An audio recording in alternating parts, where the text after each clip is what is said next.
Sudah bisa melepaskan kemelekatan, hidup di dunia tetapi tidak terikat oleh dunia. Hidup dalam keramaian tetapi tidak terikat oleh keramaian. Hidup bersama orang-orang yang penuh dengan kebencian tetapi dia tidak pernah membenci siapapun. Hidup bersama orang-orang yang mencintainya tetapi tidak pernah terikat pada orang-orang yang mencintainya. Sudah selesai dengan dirinya sendiri. Itulah kesucian. Masih ingat kajian kita tentang mencapai kesucian? 3 cara mencapai kesucian. 1, tidak serakah kepada yang kita ingin. 2, tidak membenci apa yang tidak kita ingin. Yang ketiga, batinnya sudah terbebas dari kegelapan batin. Itulah kesucian. Makanya lihat orang suci tentu saja tidak bisa dilihat dari pakaiannya. Pakaian putih model kayak gini gampang kok, tinggal beli di pasar. Ganti pakaian dari warna merah ke putih gampang kok, di lemari sudah tersedia. Tapi kesucian yang sebenarnya adanya di sini, di pikiran. Ketika pikiran sudah bisa menerima semua apapun, tidak ada resistensi lagi. Yang diinginkan, yang tidak diinginkan diterima dengan cara yang sama. Disitulah mulai orang mencapai kesucian. Makanya orang suci gak pernah usil, gak pernah komentar, selalu memaafkan, dan dia biarkan semuanya apa adanya. Itu kesucian. Yang suka berisik itulah orang kotor. Yang kotor tuh berisik, dikit-dikit komentar, dikit-dikit usil. Beda dengan dirinya dianggap salah, yang tidak sama dengan dirinya dianggap sesat. Itulah orang kotor, yang menganggap dirinya selama ini suci.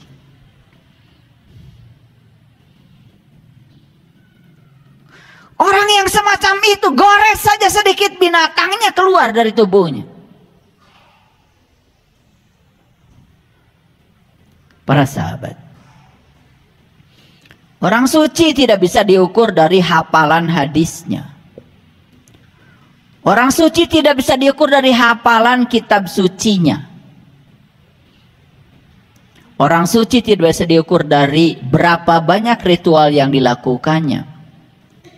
Orang suci tidak bisa diukur dari pakaiannya. Orang suci hanya bisa diukur dari lihat cara dia memperlakukan orang lain.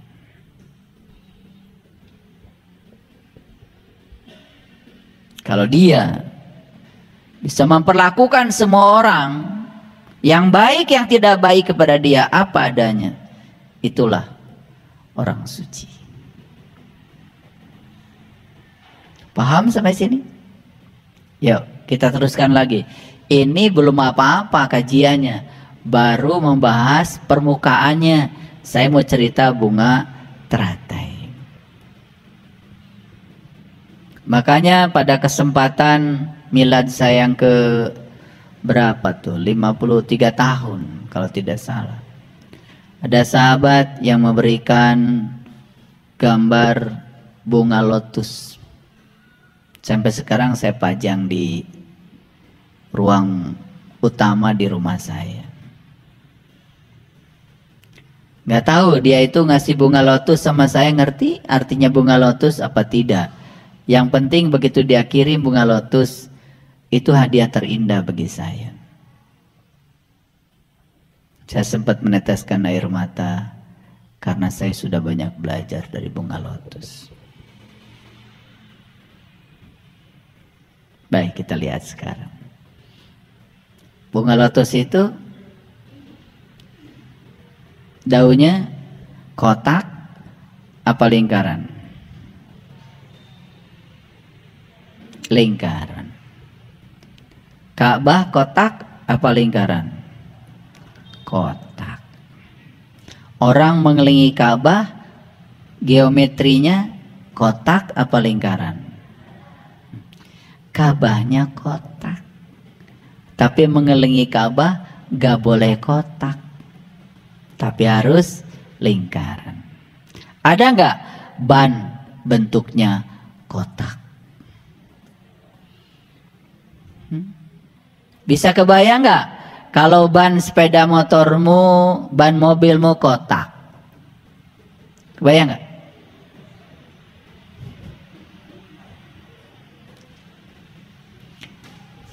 Tapi diganti dari kotak menjadi lingkaran, muter. Gara-gara muter, yang dari Jakarta sampai di sini, yang dari Surabaya sampai di sini, dari tempat yang jauh sampai di sini, itu cuma diantarkan oleh ban yang lingkaran, muter.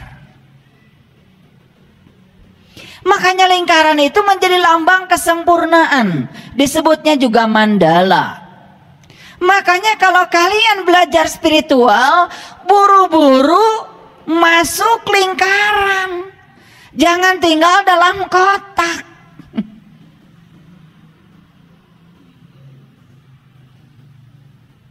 Karena kotak itu membatasi, kotak itu rigid, kotak itu kaku. Makanya orang yang beragama diam dalam kotak, merasa kotaknya saja paling benar, gak kemana-mana. Emang kotak? Kotak kan gak bisa kemana-mana. Betul gak? Coba. Kotak. Di rumah kita ada kotak cicing. Itulah kotak.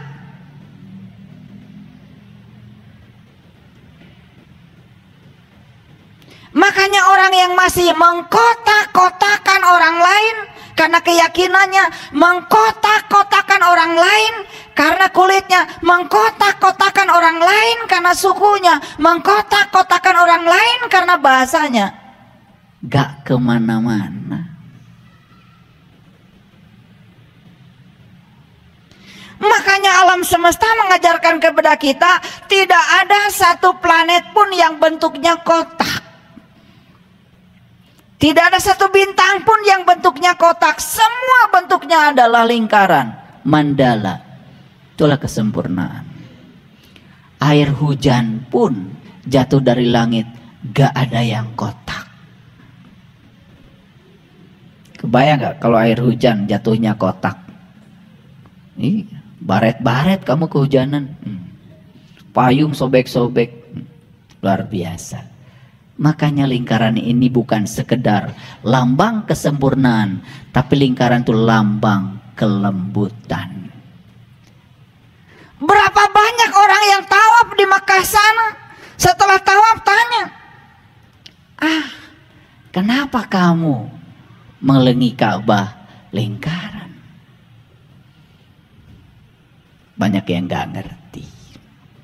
Makanya lingkaran itu rumus matematikanya, luas lingkaran 22/7 kali jari-jari kali jari-jari. Dua jari-jarinya kali jari-jari kali jari-jari. Dua-dua itu 4. 4 itu adalah lambang kesempurnaan.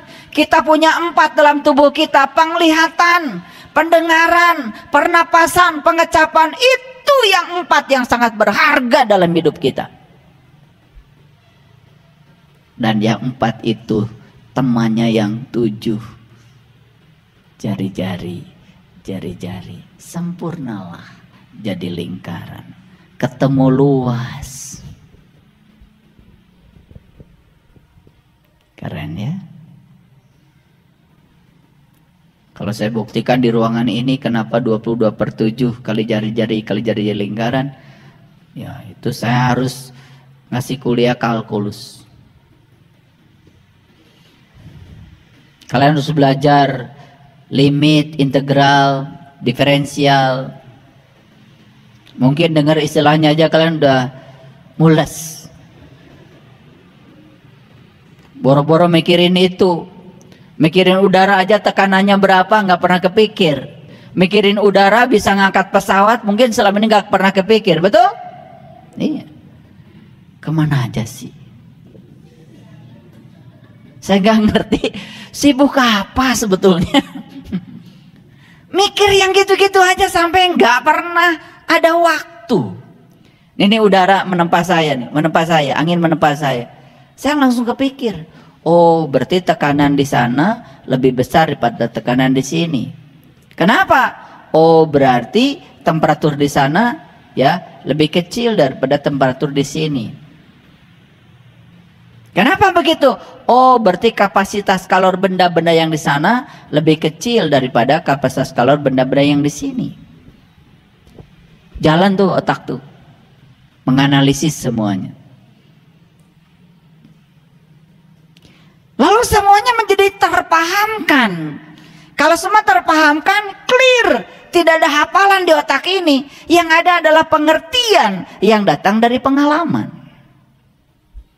Spiritualitas juga begitu. Yuk, sekarang kita masuk. Teratai ini bahasa Latinnya nimpaya. Nggak tahu cara bacanya betul apa tidak ya. Kan suka ada bahasa-bahasa Latin kan gitu. Masih ingat dulu belajar biologi kan? Iya. Saya dipaksa oleh guru biologi dulu harus menghafal seluruh tanaman dengan huruf Latin ya. Saya bilang nggak ada kerjaan. Lah iya, dokter aja, dokter ya. Di mejanya juga nyimpan kamus tuh. Betul nggak? Kamus obat-obatan. Nggak usah dihafal. Otak kita ini kasihan. Disuruh menghafal yang nggak penting untuk dihafal. Makanya kalau saya ngasih kuliah sama mahasiswa, semua kuliah saya hari ini untuk kalian lupakan. Dan nanti kalau ujian harus bisa.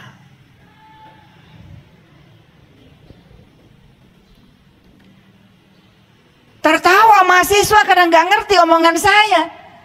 Dilupakan itu artinya bangun pengertian. Kalau ngerti akan ingat dengan sendirinya. Daripada ingat tapi nggak ngerti, itu namanya apal cangkem. Tahu cangkem?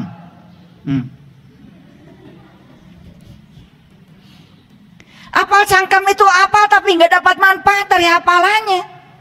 Orang yang hafal jujujan ya kitab suci tapi nggak ngerti, tidak dapat manfaat dari sana, itu namanya apal cangkem. Makanya kalau apal cangkem paling juga kalau jadi juara pil dacil.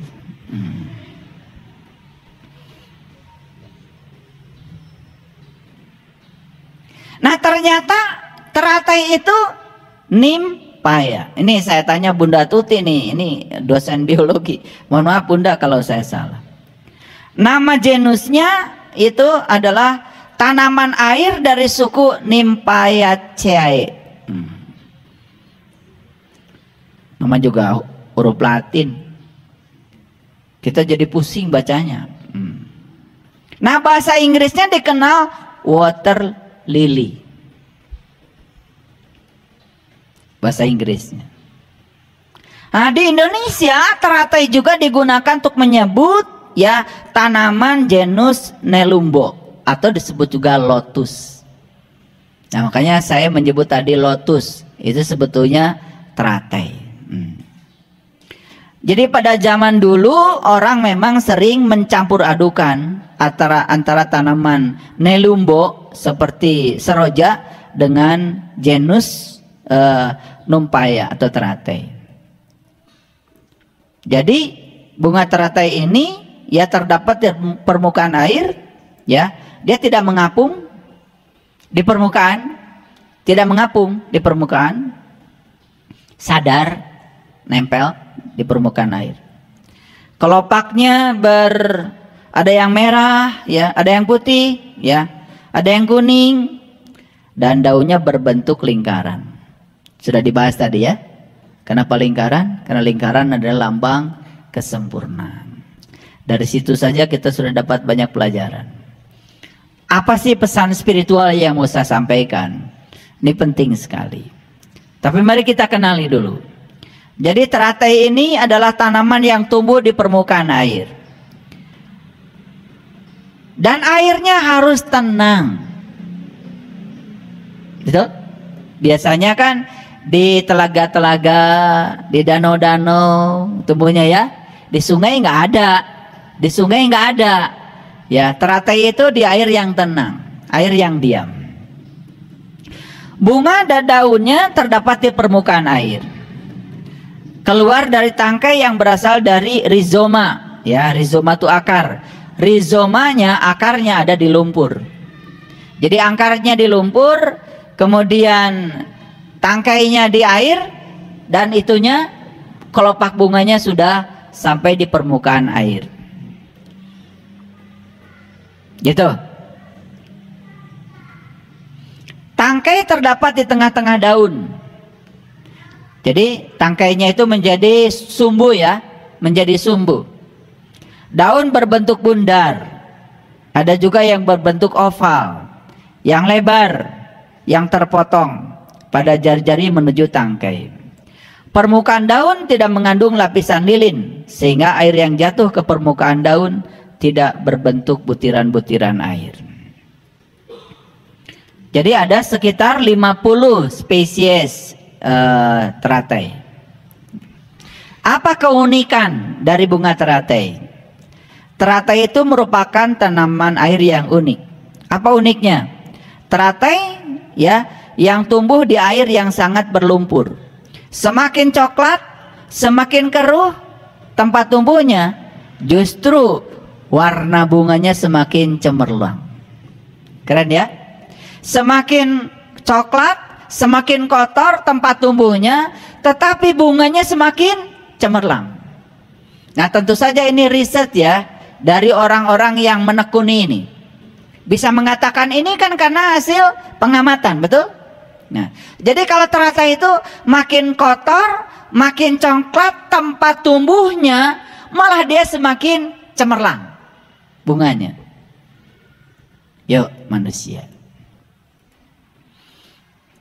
makin semrawut keluarganya, makin cemerlang gitu wajahnya. Atau makin hancur.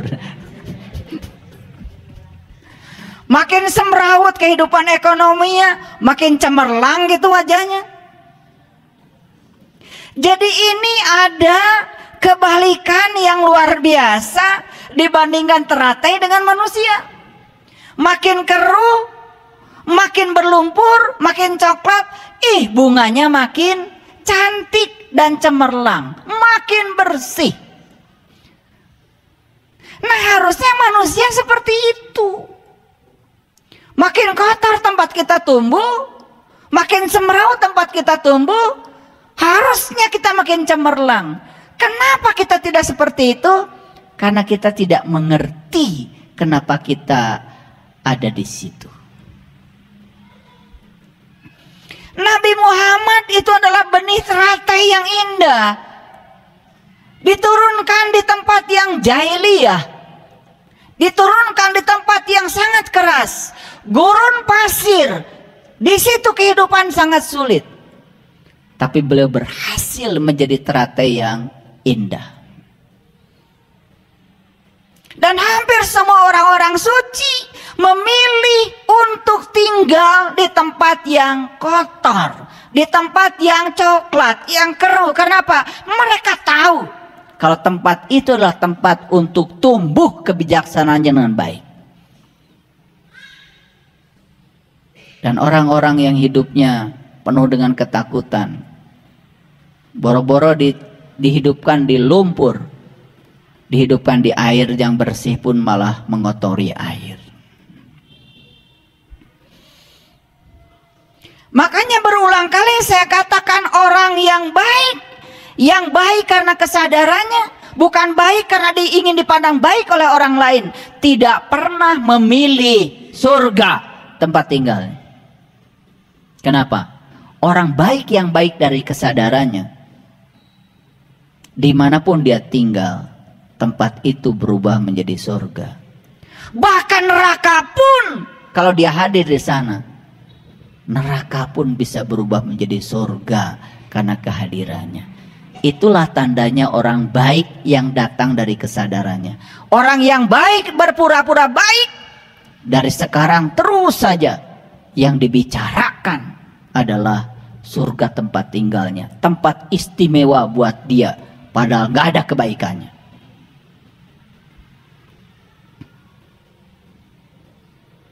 Orang egois itu nggak tahu diri.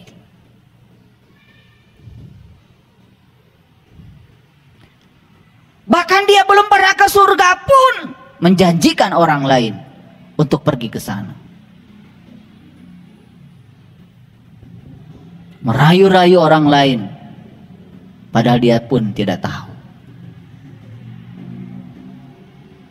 Tapi laku. Banyak pengikutnya. Lucu.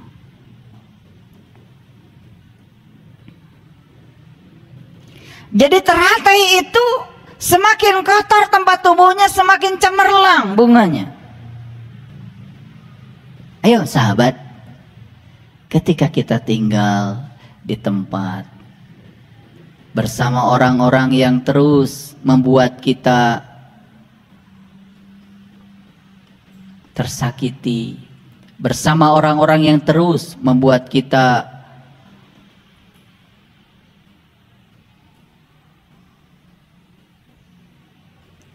harus menghadapi tantangan yang luar biasa, sadar, itu lumpur tempat kau tumbuh agar kau menjadi bunga yang cemerlang. Saya pastikan benih unggul dimanapun dia dijatuhkan akan tumbuh menjadi cemerlang. Jadi sebetulnya kalau kita sebelum mencapai kesadaran ini pernah tinggal di sini, pernah mengalami ini, pernah mengalami itu, pandanglah itu. Itu adalah titik awalmu untuk membuat kau tumbuh cemerlang. Jadi dengan sudut pandang yang semacam itu, apa yang salah? Tidak ada yang buruk. Bagi bunga teratai, lumpur sama baiknya dengan air, air sama baiknya dengan udara, udara sama baiknya dengan sinar matahari. Bagi dia, semua adalah perjalanan.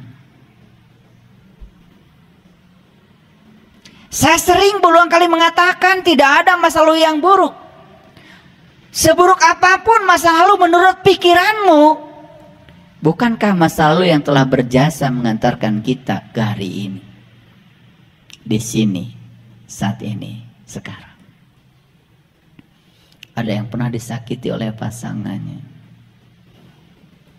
Ada yang pernah ditipu oleh kerabatnya. Ada yang pernah difitnah nama baiknya. Lumpur-lumpur tempat kalian mengalami titik awal untuk tumbuh. Gak ada yang salah. Semua baik-baik saja.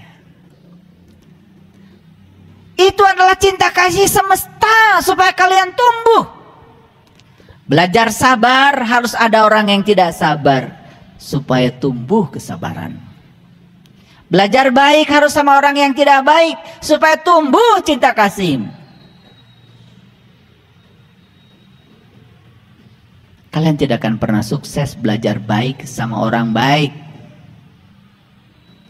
Dan kalau kalian mencintai orang baik yang baik pada kalian, biasa.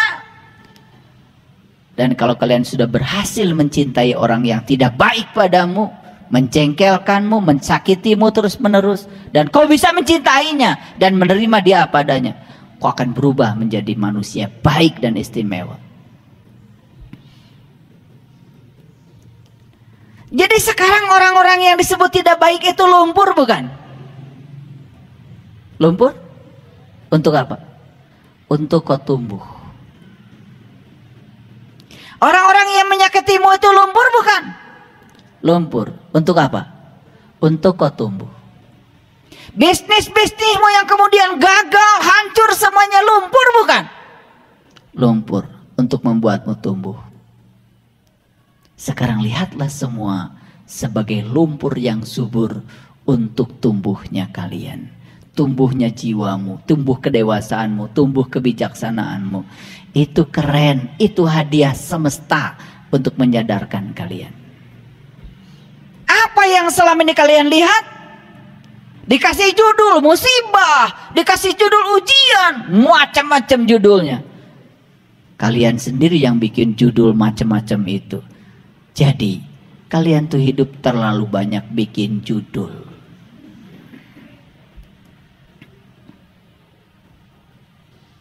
Yang bikin judul kamu, yang pusing kamu, yang menderita kamu, udah gitu nyalahin Tuhan. Ketika ditanya sama tetangga, ibu kenapa murung? Saya dapat ujian dari Allah. Kata Allah, emang gue pikirin, emang lu mahasiswa gue? Apa pentingnya Allah ngasih ujian sama kamu? Gak penting. Apalagi Allah ngasih hukuman, gak penting banget. Allah gak pernah ngasih hukuman. Hidup itu cuman mengingatkan kamu supaya kamu tambah baik, gitu aja kok. Sekarang lihatlah lumpur-lumpur yang disiapkan untuk tumbuhnya kita. Saya lihat wajah-wajah ini nih yang sekarang hadir di sini. Nih. Wajah-wajah yang berlumpur.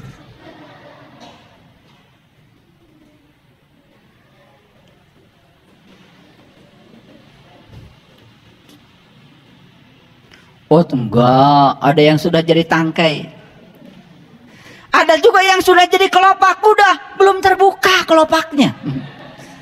Ada juga yang sudah terbuka kelopaknya yang sudah mendapatkan cahaya. Ada juga.